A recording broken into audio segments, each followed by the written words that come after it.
بسم اللہ الرحمن الرحیم۔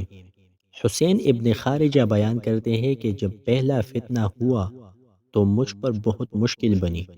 میں نے دعا مانگی، یا اللہ مجھے حق راستہ دکھا دے تاکہ میں اس پر مضبوطی سے گامزن ہو جاؤں۔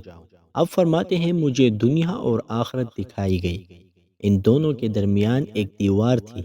یہ دیوار کوئی زیادہ نہیں تھی۔ وہاں مجھے ایک سیڑھی دکھائی دی۔ میں نے سوچا اگر میں اس سیڑھی کے ذریعے اوپر چڑھ جاؤں تو اشجع کے مقتولوں کے پاس پہنچ سکتا ہوں اور ان کے بارے میں کوئی خبر لی جا سکتی ہے۔ چنانچہ میں ایک درختوں والی زمین پر پہنچا۔ میں نے دیکھا کہ کچھ لوگ بیٹھے ہوئے ہیں۔ میں نے پوچھا کیا تم شہداء ہو؟ انہوں نے کہا نہیں، ہم فرشتے ہیں۔ میں نے پوچھا تو شہداء کہاں ہیں؟ انہوں نے کہا تم ان درجات کی طرف چلے جاؤ جو محمد صلی اللہ علیہ وسلم کی طرف چڑھ رہے ہیں۔ میں ادھر چلا گیا۔ میں ایک درجے میں پہنچا، اس کے حسن اور اس کی وسعت کو اللہ تعالیٰ ہی بہتر جانتا ہے۔ وہاں پر حضرت محمد صلی اللہ علیہ وسلم اور حضرت ابراہیم علیہ السلام موجود تھے۔ محمد صلی اللہ علیہ وسلم حضرت ابراہیم علیہ السلام سے کہہ رہے تھے آپ میری امت کے لیے بخشش کی دعا فرما دیجئے۔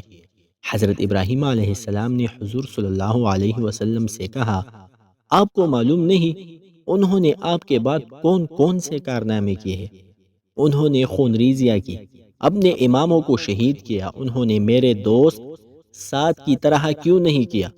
میری آنکھ کھل گئی۔ میں نے سوچا کہ مجھے حق دکھا دیا گیا ہے، اب میں سعد کے پاس جاؤں گا اور دیکھوں گا کہ وہ کون ہے، پھر اس کے ساتھ ہو جاؤں گا۔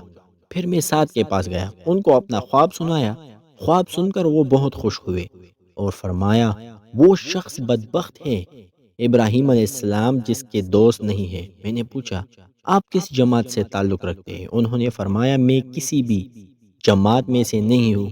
میں نے کہا آپ مجھے کیا حکم دیتے ہیں؟ آپ نے فرمایا تیرے پاس کوئی سواری ہے؟